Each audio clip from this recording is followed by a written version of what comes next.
Good morning student, welcome to chemistry class. As you know that we are continue revising the chapter after completion of the course, and we are revising basic concept of chemistry, and several topics has been revised in this chapter.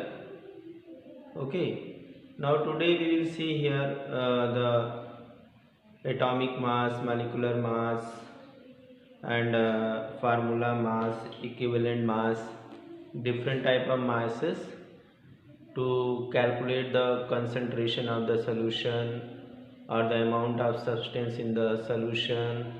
Okay, so many uses of these masses. Okay, let's start atomic mass. Atomic mass बच्चों जो होता है, हम यहाँ पे atomic mass निकालेंगे.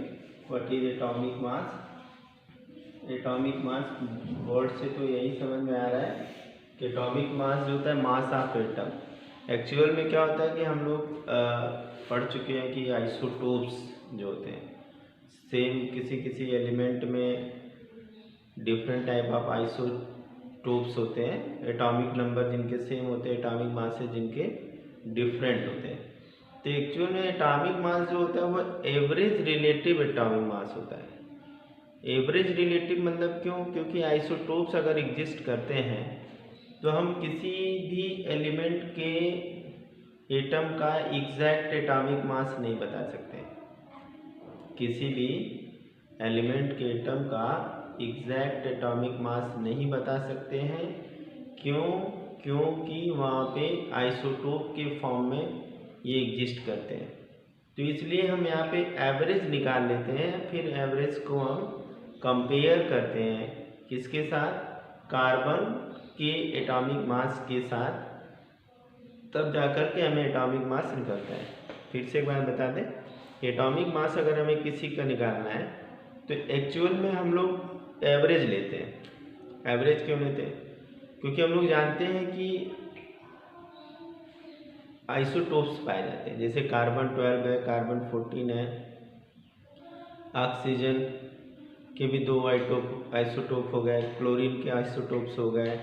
ठीक है, ऐसे डिफरेंट टाइप के आइसोटोप्स पाए जाते हैं एलिमेंट के. तो कौन सा एग्जैक्ट एटॉमिक मास है ये तो नहीं बता सकते, लेकिन 2 आइसोटोप्स के जो है कि एटॉमिक मास का एवरेज अगर निकाल लेंगे उनके एबंडेंस के साथ, तो हमें जो है कि एग्जैक्ट एटॉमिक मास पता लग जाएगा.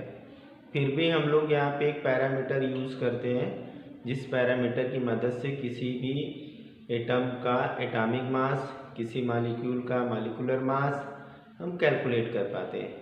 वहाँ पे हम लोग जो है कार्बन के 1/12 एटॉमिक मास से किसी भी एटम के मास का कंपैरिजन करते हैं.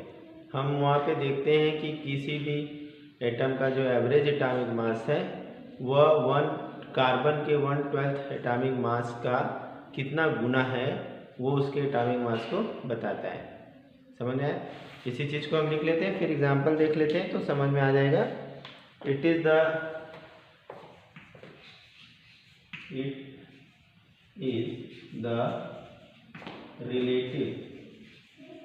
relative atomic mass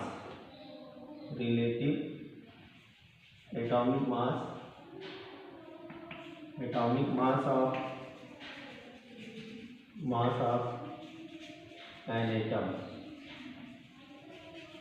ओके, ये एक रिलेटिव एटॉमिक मास होता है.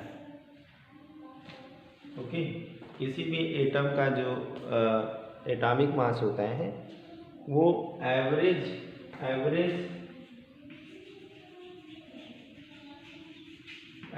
एटॉमिक रिलेटिव एटॉमिक मास होता है. ठीक है, और ये बताता है कि ये एटम इस एटम में कि कई आइसोटोप होंगे. एवरेज का मतलब हो गया कि इसके कई आइसोटोप होंगे, इसलिए जो है कि हम जो है कि यहाँ पे रिलेटिव एवरेज एटॉमिक मास लेते हैं. और it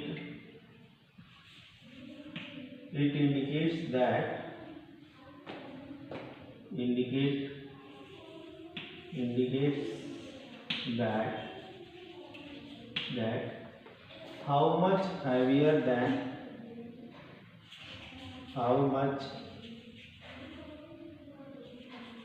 it is heavier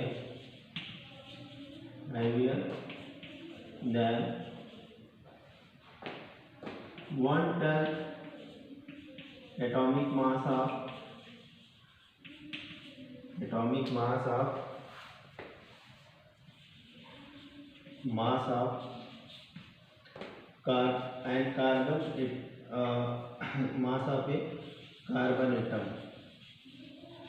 carbon atom ठीक है। तो यहाँ पे ये इससे पता लगता है कि carbon atom of the mass of an carbon atom of the carbon 12, ठीक है। कार्बन 12 जो होता है, हम लोग पहले ये जान लेते हैं कि कार्बन 12 और कार्बन 14 दो होते हैं। तो कार्बन 14 जो होता है वो रेडियोएक्टिव होता है, वह स्टेबल नहीं होता है, इसलिए कभी उससे हम कंपेयर नहीं करते हैं। कंपेयर करने के लिए हम एक स्टेबल पैरामीटर लेते हैं, तो कार्बन 12 जो होता है वो स्टेबल होता है।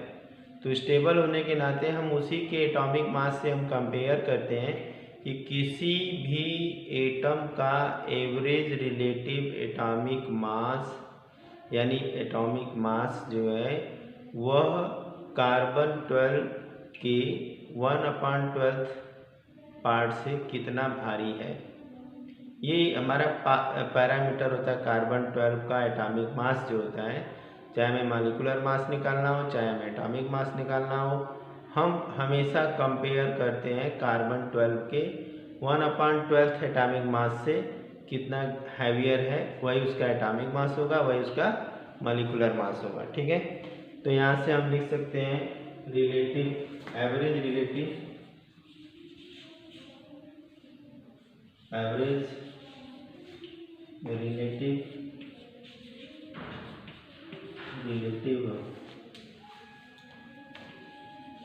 Atomic mass equal to average mass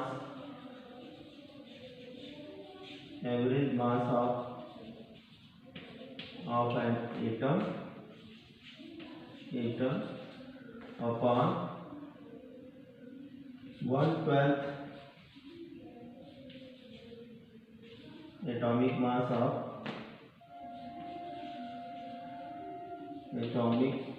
of carbon 12। तो ये हमारा होता है रिलेटिव एटॉमिक मास, ठीक है। एवरेज एटॉमिक मास हमारा रिलेटिव होता है, रिलेटिव एटॉमिक मास होता है। इसको हम एवरेज एटॉमिक मास भी ले सकते हैं, एवरेज एटॉमिक मास भी लिख सकते हैं, ठीक है। एवरेज एटॉमिक मास भी लिख सकते हैं, ठीक है। तो हमारा ये एटॉमिक मास क्या होता है, एवरेज रिलेटिव एटॉमिक मास होता है किसी भी एटम का, और ये इंडिकेट करता है कि ये कार्बन 12 के 1/12 एटॉमिक मास से कितना हैवियर है। कार्बन 12 के 1/12 एटॉमिक मास से कितना हैवियर है, ये इससे हमें प्रूफ मिलता है, ठीक है।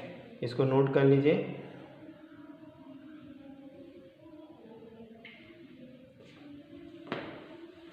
यहाँ पे हमने बताया है कि एवरेज क्यों यूज किया गया।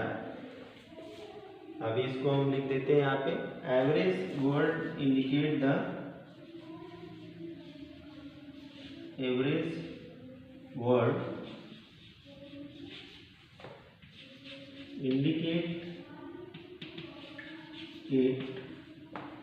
that elements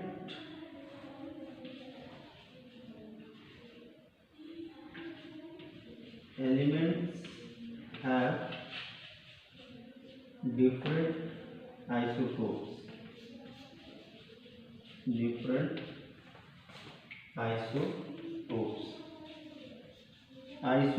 होने की वजह से हमें एवरेज लेना पड़ता है। अगर आइसोटोप नहीं होते तो हमें एवरेज लेने की ज़रूरत नहीं था।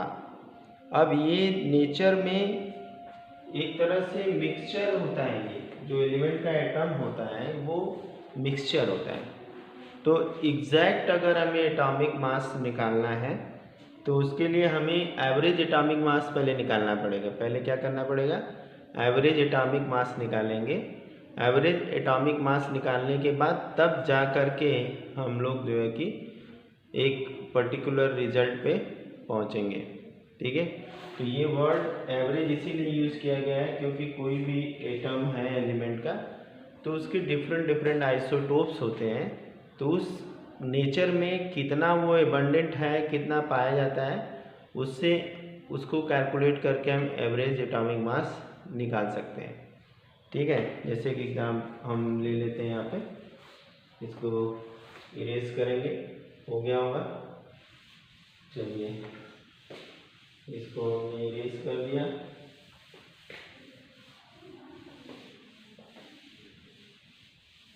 मेरा इरेज हो गया।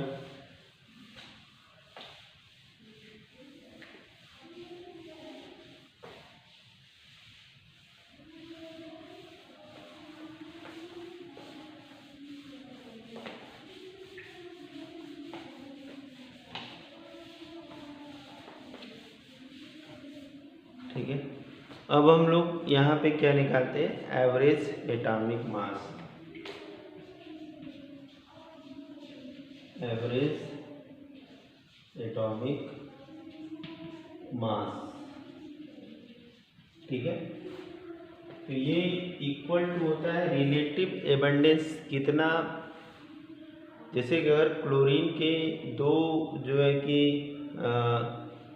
आइसोटोप हैं तो एक आइसोटोप कितना परसेंट इन्वायरमेंट में है, दूसरा आइसोटोप कितना परसेंट इन्वायरमेंट में है, उनके एटॉमिक मास से मल्टीप्लाई करके फिर उनके जो है कि सम करके डिवाइड कर देंगे तो हमें एवरेज मिल जाएगा। जैसे जैसे अभी हम बताते हैं कि सपोज कि हमारे पास दो एटम हैं, तो relative abundance of 1 into atomic mass,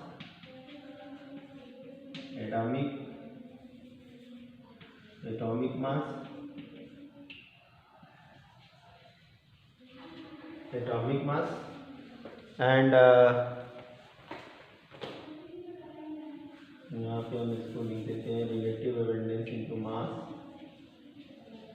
plus relative abundance of second into mass upon relative abundance of 1 plus relative abundance of 2। ठीक है, अगर एक एलिमेंट के दो आइसोटोप हैं तो दोनों आइसोटोप के यहाँ पे हम शॉर्टकट में एटॉमिक मास लिख देते हैं, कोई दिक्कत नहीं है, नहीं लिखेंगे तो भी एटॉमिक मास ही हमें यूज़ करना है। ठीक है, तो यहाँ पे क्या है कि अगर एक एलिमेंट के दो आइसोटोप है A1 A2, ठीक है, तो अब A1 इन्वायरमेंट में कितने परसेंट है into atomic mass, A2 environment में कितना परसेंट है इनटू एटॉमिक मास, और प्लस यहाँ पे 1 का रिलेटिव एबंडेंस कितना है, 2 का रिलेटिव एबंडेंस कितना है, उससे हम क्या करेंगे, मल्टीप्लाई कर देंगे। ठीक है, यहाँ पे RA क्या बताता है, RA रिलेटिव एबंडेंस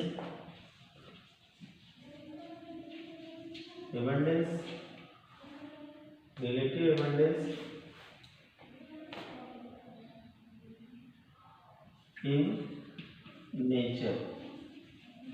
ठीक है, of an atom, isotope of nature in nature, relative abundance in nature of an isotopes of atom, isotope of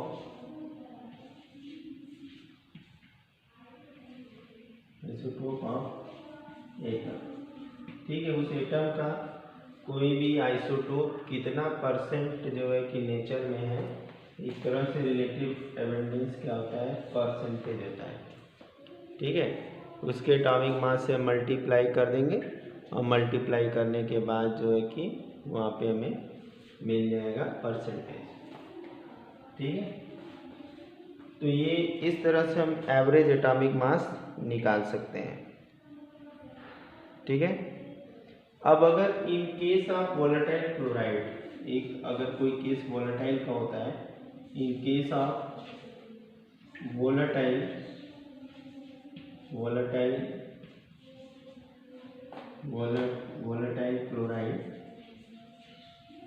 chloride हम क्या करेंगे, इसको निकालने के लिए एटॉमिक वेट जो होता है, atomic weight is calculated by atomic weight is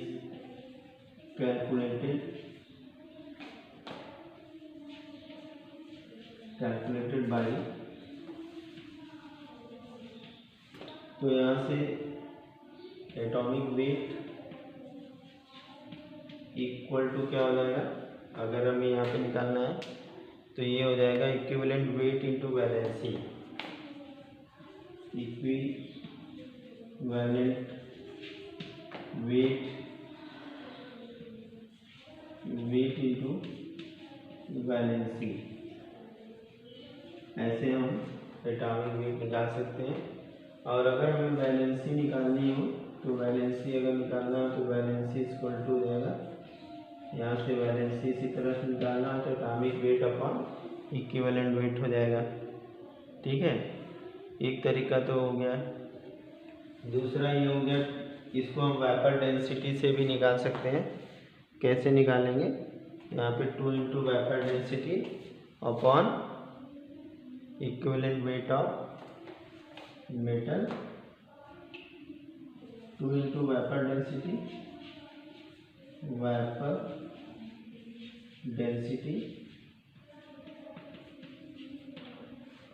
upon atomic equivalent weight of metal plus 35.5। तो इस तरह से हम वोलेटाइल क्लोरीन का क्या करेंगे, एटॉमिक मास निकालेंगे। वेपर डेंसिटी ऑफ क्लोरीन है ये Cl। ठीक है, तो अगर हम in case of volatile chloride की बात करते हैं, एटॉमिक वाट अगर हमें एटॉमिक वेट निकालना है तो atomic weight is equal to equivalent weight into valency. अब अगर उस क्लोरीन की वैलेंसी अगर हमें निकालनी है तो valency is equal to 2 into vapour density of chlorine upon equivalent weight of metal, जिसके साथ वो लगा हुआ है मेटल क्लोराइड के फॉर्म में होगा वो, प्लस ये atomic mass of chlorine 35.5 atomic mass होता है क्लोरीन का। ठीक है, तो इस तरह से हम लोग जो है कि एटॉमिक मास कैलकुलेट कर सकते हैं। दूसरा एक और भी है, यहाँ पे एटॉमिक वेट कैलकुलेट करने के लिए अगर वोलेटाइल सब्सटेंस है तो ड्यूलॉन्ग और पिटिट ने लिया था इसको, ड्यूलॉन्ग एंड पिटिट, कि किसी भी एलिमेंट का जो है कि atomic according to Dulong and पिटिट,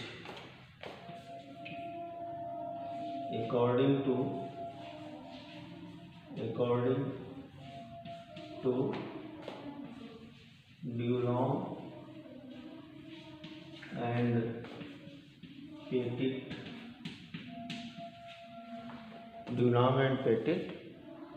rule। तो यहाँ पे एटॉमिक वेट इंटू स्पेसिफिक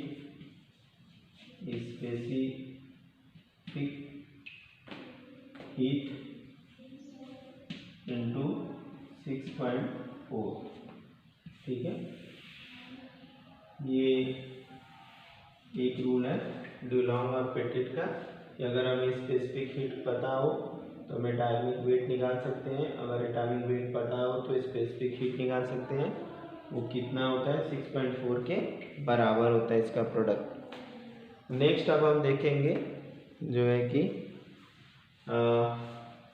ग्राम एटॉमिक मास।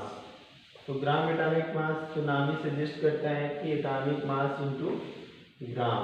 अगर किसी भी एटम का एटॉमिक मास अगर ग्राम में है तो उसको हम कहेंगे ग्राम एटॉमिक मास। तो ग्राम एटॉमिक मास सिंपल हो गया, it is the atomic mass of an atom in gram. It is the atomic mass of an atom in gram. Okay,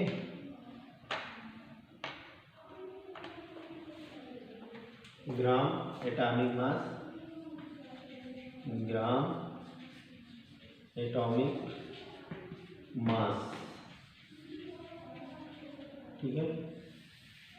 gram atomic mass it is the atomic mass of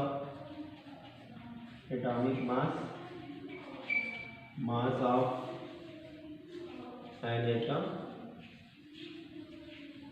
atom in gram. Simple सा, ठीक है। किसी को ग्राम में अगर represent कर रहे हैं तो वो ग्राम एटॉमिक मास हो गया। जैसे कि gram atomic mass of chlorine अगर लिखना हो तो gram atomic mass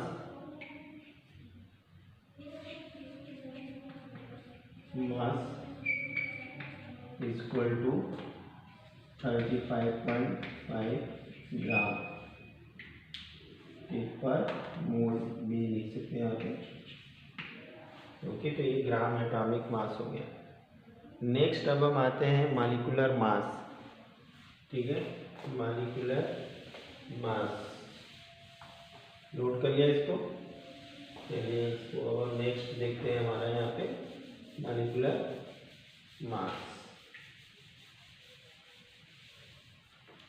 molecular mass,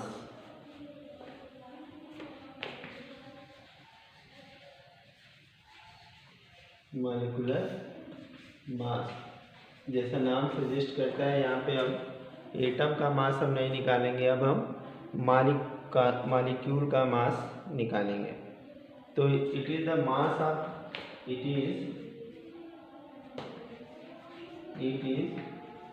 the mass of molecule, is the mass of molecule, mass of molecule. It is the mass of molecule. Okay, तो ये क्या हो गया, it is the mass of a molecule. ये बताता है that is ये बताता है कि कितना कार्बन 12th के 1/12 पार्ट से कितना हैवियर है। Number of times, that is number of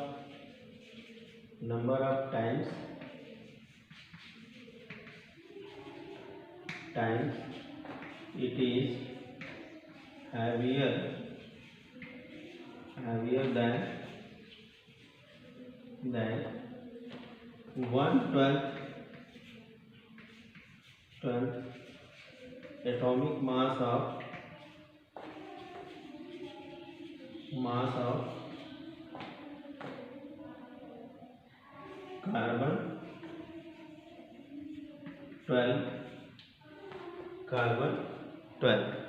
carbon 12 atom से कितना जो है कि हैवियर है, वो बताता है हमको मॉलिक्यूलर मास को, ठीक है।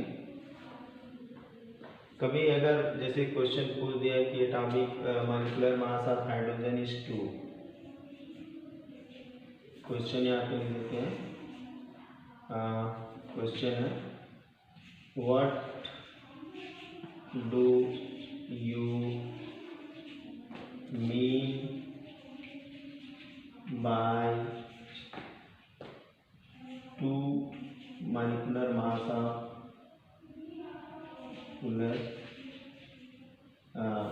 molecular mass molecular mass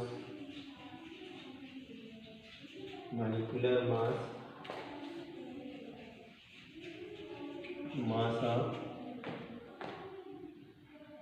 hydrogen is 2। अगर कहीं क्वेश्चन ये पूछ दिया जाए कि क्या मतलब होगा कि हाइड्रोजन का मॉलिक्यूलर मास 2 है, इसका मतलब ये होता है दैट इज, आंसर हो जाएगा यहाँ पे answer, it means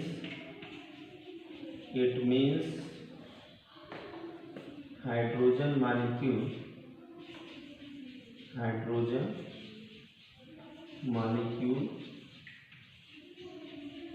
is 2 times heavier than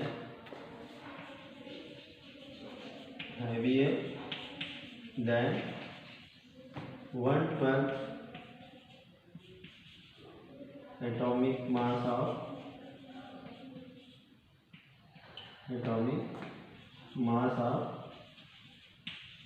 carbon 12 atom.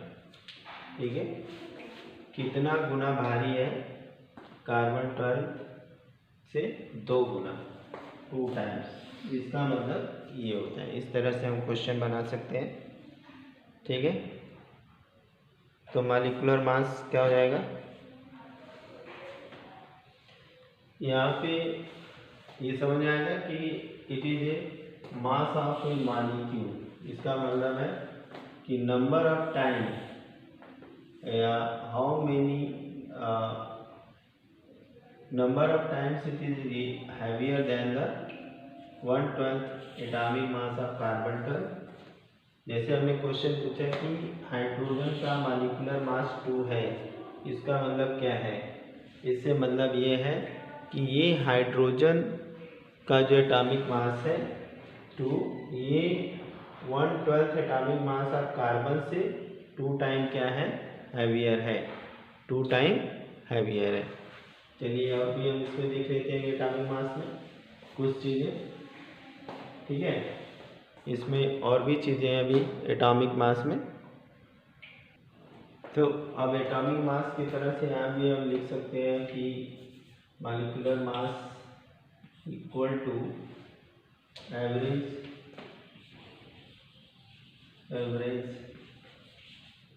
Relative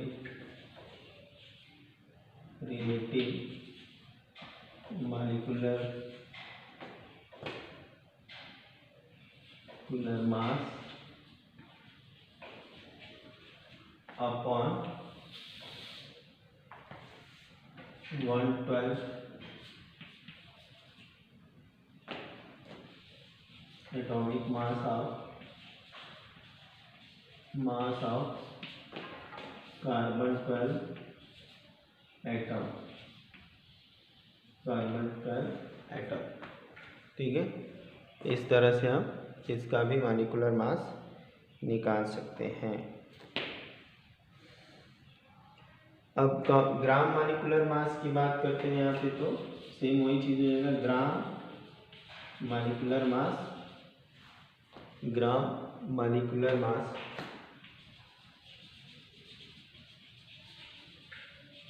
क्या होगा, ग्राम मॉलिक्यूलर मास, जैसे हम एटॉमिक मास में निकाल रहे थे वैसे ही यहाँ पे भी हो जाएगा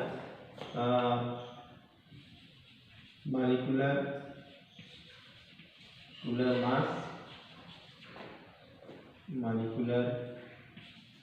मास of A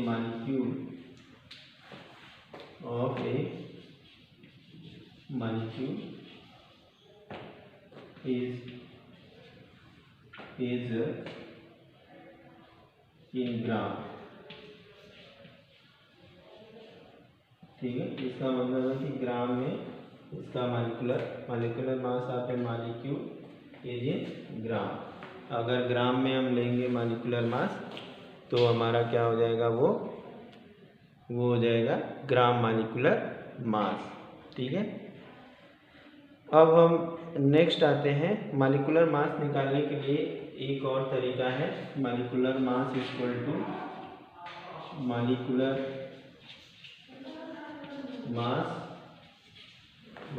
mass equal to 2 into vapour density, 2 into vapour density से मल्टीप्लाई कर देंगे तो हो जाएगा। तो आज हम लोगों ने यहाँ पे डिफरेंट टाइप के मॉलिक्यूलर मास देख लिए। नेक्स्ट जो है कि अभी मॉलिक्यूलर मास में हम और भी देखेंगे और इसके अलावा फार्मूला मास देखेंगे। Okay, thank you, have a nice day.